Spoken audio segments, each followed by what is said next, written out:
Et salut, c'est Florine, j'espère que vous allez bien. Aujourd'hui, je voulais vous faire une petite vidéo. Ça fait un moment que j'en ai plus fait.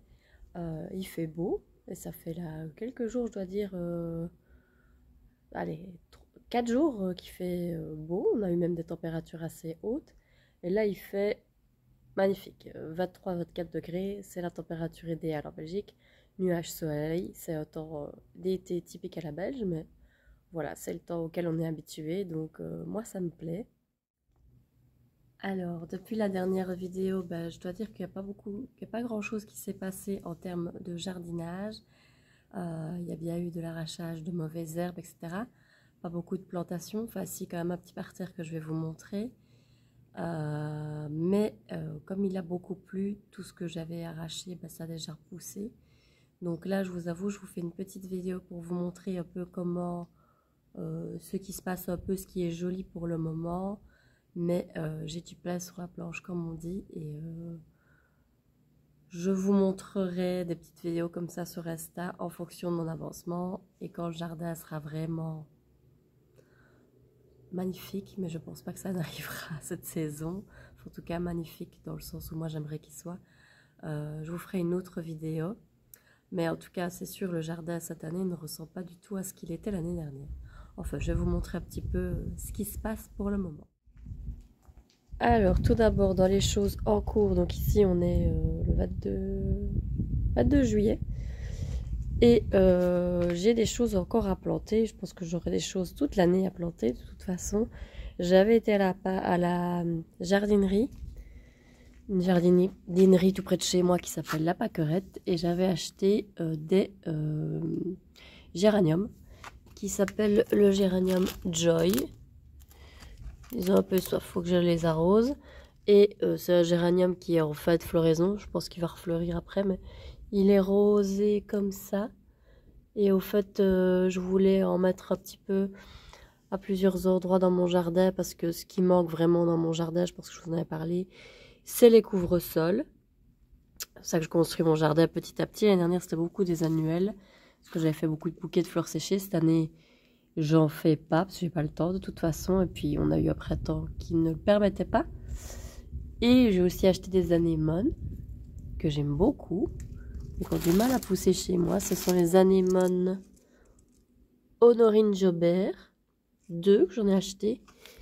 Et enfin, j'ai acheté simplement les derniers fraisiers qui se trouvaient dans ma jardinerie, qui sont des fraises Ostara. J'aimerais bien en planter beaucoup. Je vais vous montrer à quel endroit pour m'en servir de couvre-sol au niveau de l'endroit où il y a les asperges. Les asperges et les fraises, pardon. C'est un bon mariage et il faut absolument que j'ai un couvre-sol pour empêcher les mauvaises herbes de pousser. Alors, un rapide coup d'œil de la cour avant d'aller de l'autre côté de la maison.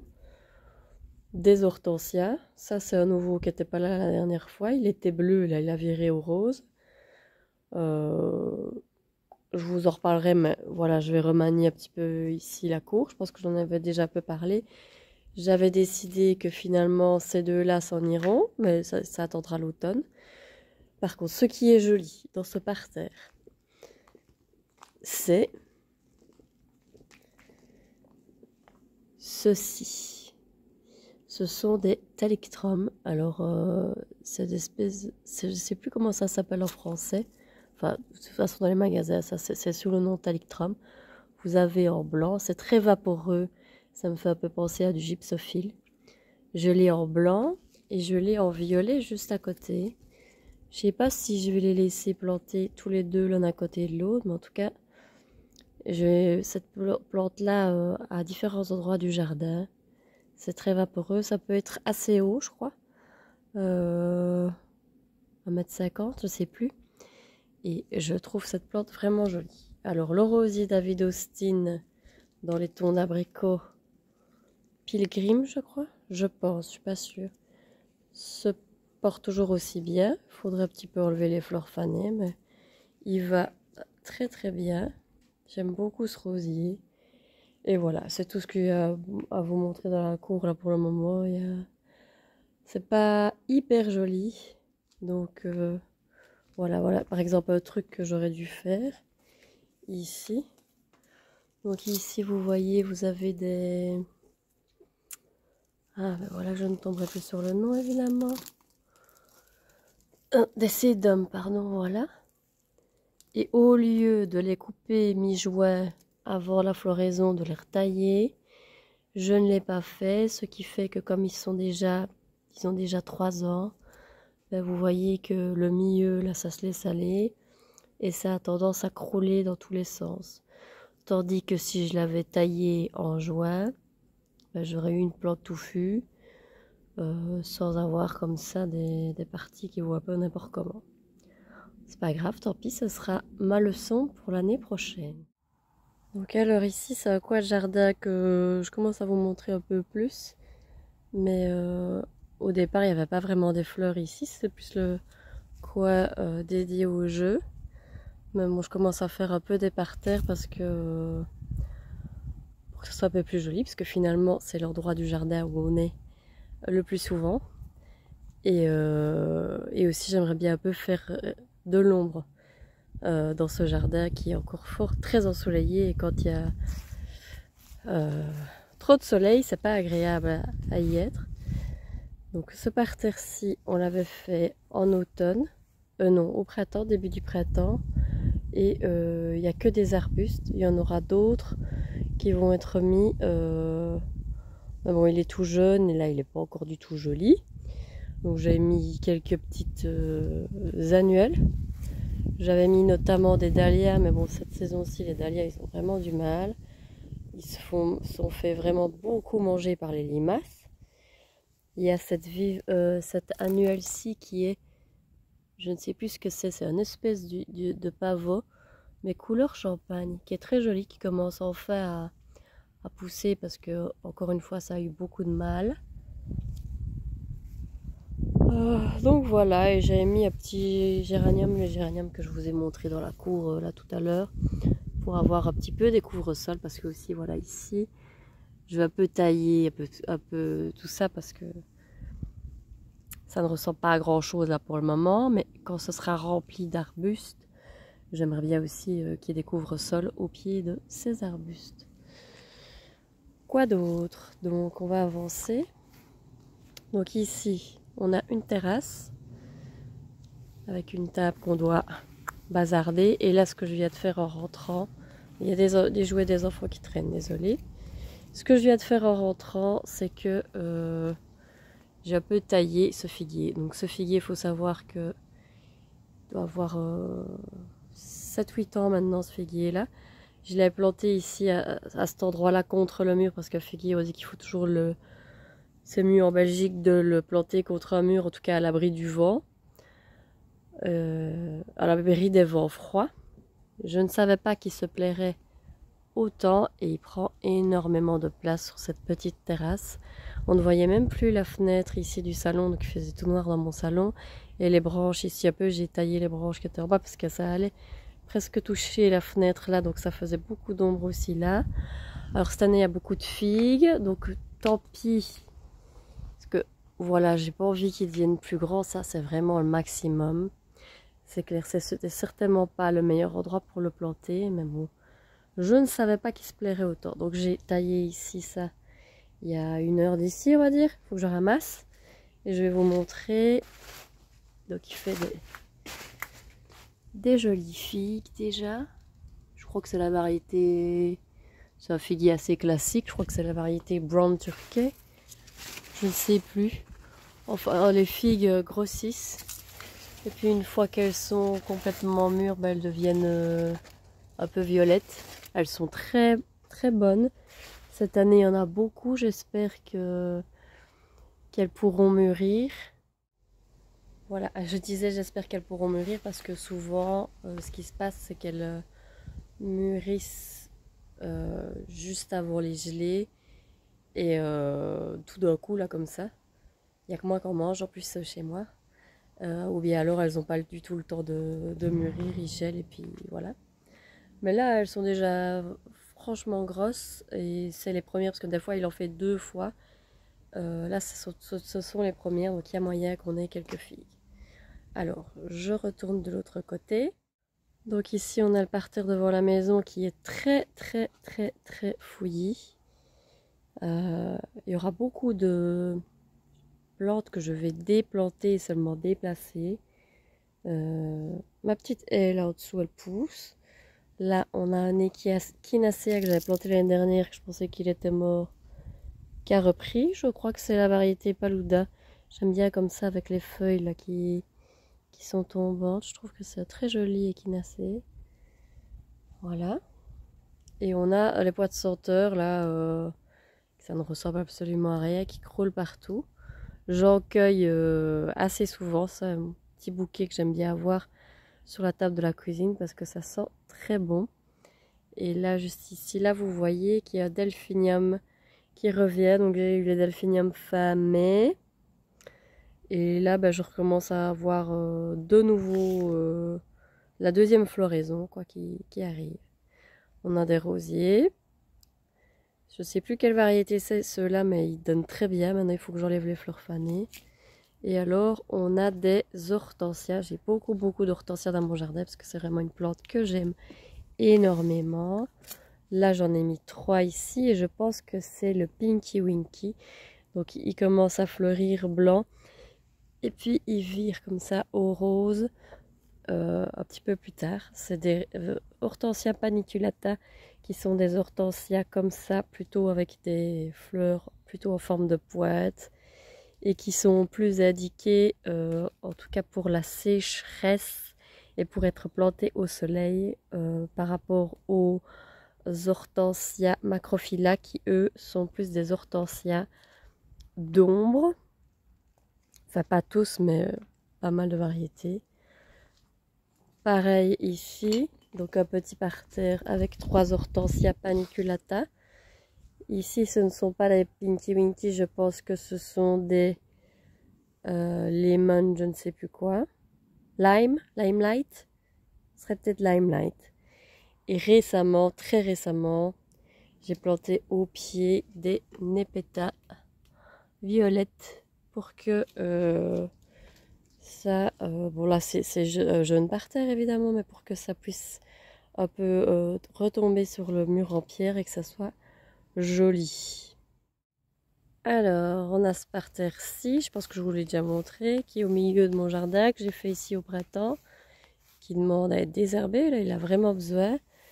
Et celui-là, c'est encore un hortensia paniculata que j'aime beaucoup, mais c'est le strawberry. Je ne sais plus, c'est vanille fraise.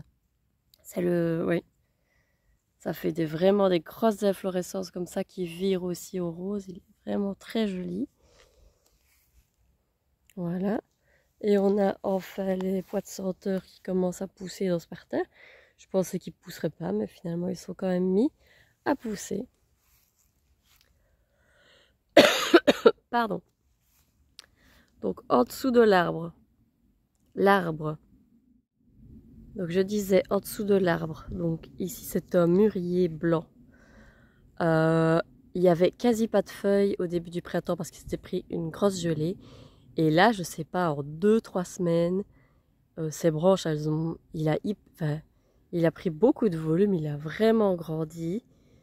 Ce qui est très bien parce que enfin, du coup, j'ai plutôt une exposition ombre, mi-ombre sous l'arbre, ce qui était le but, puisque j'avais planté des plantes ombre, mi-ombre et ça m'embêtait un peu parce que du coup, elles étaient au soleil, vu que le branchage, enfin les feuillages n'étaient pas présents. Là, maintenant, c'est ok. Mais voilà, vous voyez qu'il y a du désherbage à faire. C'est un parterre jeune, donc il n'est pas encore bien fourni. Et il y a des hortensias, dont celui-ci qui a vraiment souffert, qui est mort. Donc il va falloir que je refasse certaines plantations. Et voilà. Mais vous voyez, par exemple, ici, l'astrance se plaît très bien. Donc c'est toutes des plantes ombre, mi-ombre que j'ai choisies pour ce parterre. Et alors ici, tout le long, donc là, pour le moment, c'est la zone de parking qui n'est pas encore. On aimerait bien remettre des jolies pierres, que ça soit joli. Donc Là à côté c'est chez Loisa, ici c'est chez moi, ma voiture. La cour elle est là pour vous situer. La zone de parking et là vous rentrez dans la partie avant de mon jardin. Donc là tout le long des hortensias, ici c'est bubblegum qui était plutôt rose et puis qui devient vert mi-saison. Et tout le long je pense que c'est des limelight que j'avais planté ou une variété similaire. Peut-être pas ça, je crois que les inflorescences sont plus grandes mais je me souviens pas la variété que j'ai plantée à l'automne et qui finalement bizarrement, enfin tant mieux, mais ils ont bien pris. Je m'attendais, quand je les ai reçus, je m'attendais à avoir rien du tout, mais finalement ça a très bien pris. Et ici, là, on a mis 2 catalpas qui sont tout jeunes, qui ont été plantés il y a à peu près un mois d'ici, que j'arrose régulièrement pour avoir de l'ombre, parce que ce jardin manque vraiment d'ombre, et pour peut-être avoir un jour de l'ombre sur la zone de parking. En tout cas, c'est le but recherché. Alors, pour finir cette petite vidéo, je vous montre vite fait un coup de la partie du jardin que je vous montrais souvent, où il y avait toutes mes fleurs l'année dernière. Là, vous voyez que c'est la jungle complètement. Beaucoup de choses à déplacer, je pense que j'en ai déjà parlé. Là, je lutte tout le temps contre une adventice que je vous ai déjà montré, qui est celle-ci. Je sais pas comment ça s'appelle, mais c'est celle-ci qui est partout. Et voilà, mais en tout cas les hortensias type limelight, type paniculata se plaisent énormément. J'ai replanté des iris devant, j'ai 2 jolis rosiers qui sont sympas. Donc voilà, planter des couvre-sols et beaucoup de choses qui pourront permettre d'éradiquer cette mauvaise herbe. Enfin, en tout cas de ne plus lui laisser trop d'espace. Et je pense que l'année prochaine, ça devrait déjà être plus joli. Et voilà, vous voyez que le reste, c'est quand même bien la jungle. Ça ne ressemble pas à grand chose cette année. Maintenant, voilà, je vais avoir des congés, donc je vais essayer d'un petit peu reprendre le dessus sur mon jardin et préparer pour la saison prochaine. Je dois planter beaucoup d'arbustes pour essayer d'avoir un jardin, en tout cas là dans le fond, plutôt un jardin à faible entretien, donc beaucoup d'arbustes plutôt que des vivaces, chose qui demande moins d'entretien parce que voilà, j'ai moins de temps pour m'en occuper. C'est trop grand pour m'en occuper pour moi toute seule là ici avec mon travail. Donc voilà, on fait selon ses moyens. Donc voilà, par exemple ici, c'était où étaient les pivoines. J'ai désherbé maintes et maintes fois, mais malheureusement, j'arrive pas à avoir le dessus sur toutes les herbes qui poussent et sur le froment surtout qui pousse, parce que j'ai le champ juste à côté. Donc quand le fermier met son froment, l'année suivante, en général, là c'est du maïs, l'année suivante, j'ai du froment qui pousse partout. Par contre, les achillées que j'ai plantés ici ont déjà bien pris de volume. J'en avais pas assez, donc j'avais mis à la place des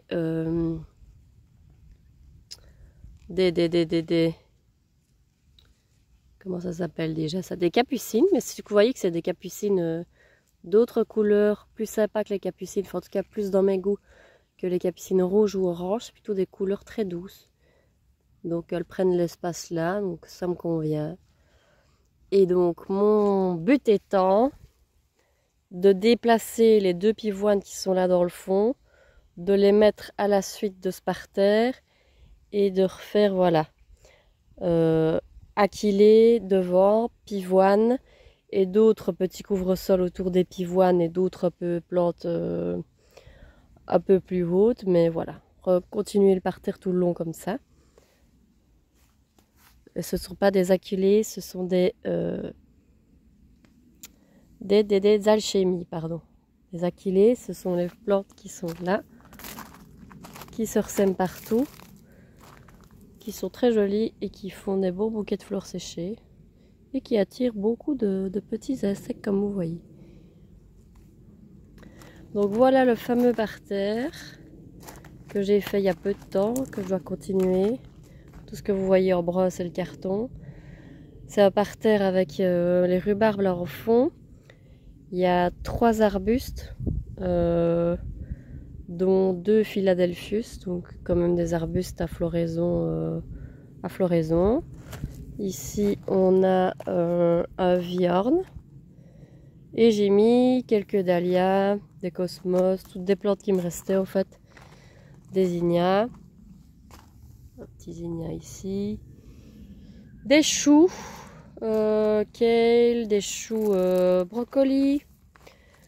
Des courgettes, mais ça s'est fait beaucoup manger. Et voilà. Et ce parterre, voilà. Les aubergines, je n'en aurai pas cette année. Ce parterre a un peu du mal. Là, il fait chaud, donc il va falloir que j'arrose beaucoup. Et la dernière chose que je vous montrerai, c'est le bac potager. Donc il y avait des petits pois qui ont fini. Ici, il y a les fraises. On a un plant de tomates, quelques salades, 2 jolis choux de Bruxelles, des petites salades. Et voilà.